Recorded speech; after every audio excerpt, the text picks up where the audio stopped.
International sur Europe 1, Vincent Arouette. Comment ça va ce matin? Retrouvé à Abu Dhabi. Oui, à Gaza ce matin, la population meurt de faim, vous nous dites. Elle est poussée au bord du gouffre. C'est ce que dit en tout cas l'OMS, l'Organisation mondiale de la santé. Alors peut-être qu'il y a une lumière au bout des tunnels. Les tractations avancent pour un cessez-le-feu et des libérations. C'est davantage qu'une rumeur. Le patron de la CIA, des services secrets égyptiens, qataris, israéliens se sont retrouvés à Paris le week-end dernier. Ils laissent dire qu'ils ne sont pas venus pour rien. On est bien incapable d'en juger. Ces gens-là ne disent la vérité qu'à leur maître. Mais le Hamas parle maintenant d'un plan en 3 phases. La première avec une trêve de 6 semaines, la libération de 35 à 40 otages contre 2 à 300 prisonniers palestiniens et 2 à 300 camions quotidiens d'aide humanitaire. On pense évidemment aux autres otages qui sont enterrés vivants depuis bientôt 4 mois et qui resteraient aux oubliettes. Il y a de quoi désespérer.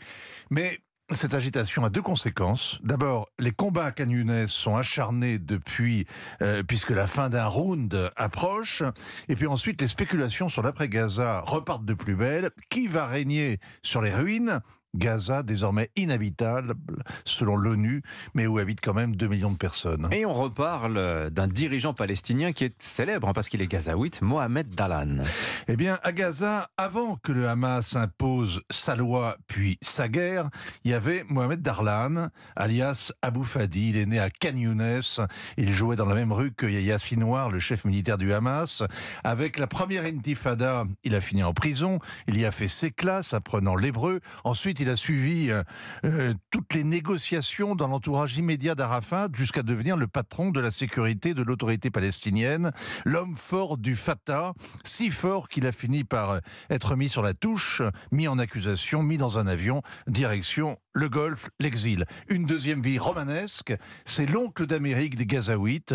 Ses valises de pétrodollars offrent des vivres aux plus pauvres, des bourses aux étudiants, des vaccins pendant le Covid. C'est l'intime de MBZ, le régent des Émirats. Et pour lui, il fait la guerre aux frères musulmans partout, d'Égypte, de Libye, de Tunisie, de Turquie, de Syrie et jusque dans les Balkans. Il est devenu un agent d'influence internationale, son réseau impressionne, il a le soutien des Égyptiens et des Jordaniens, les 2 voisins, et aussi des Américains et surtout des Israéliens. Avant le Hamas, à Gaza, il y avait Dahlan, on se demande s'il pourrait être là pour l'après-Hamas. Eh bien, le mieux, ce serait de lui poser la question, non ?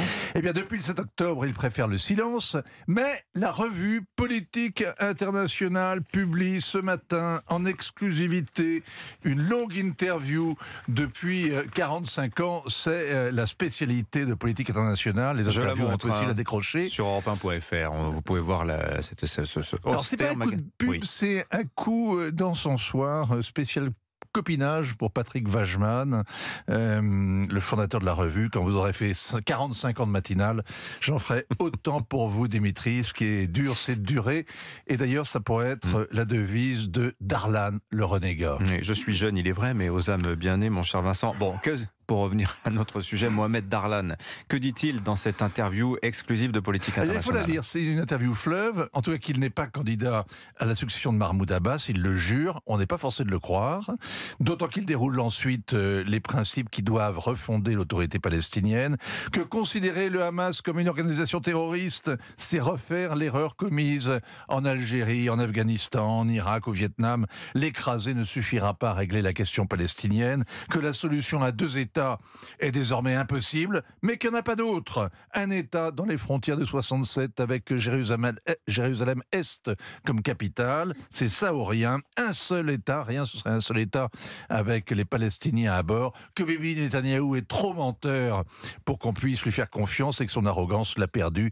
Il dit aussi qu'il a le mal du pays, mais le monde entier a mal de ce qui se passe en Israël, comme à Gaza. Voilà, Mohamed Dahlan, retenez bien ce nom si vous ne le connaissiez pas, c'est peut-être l'homme de demain.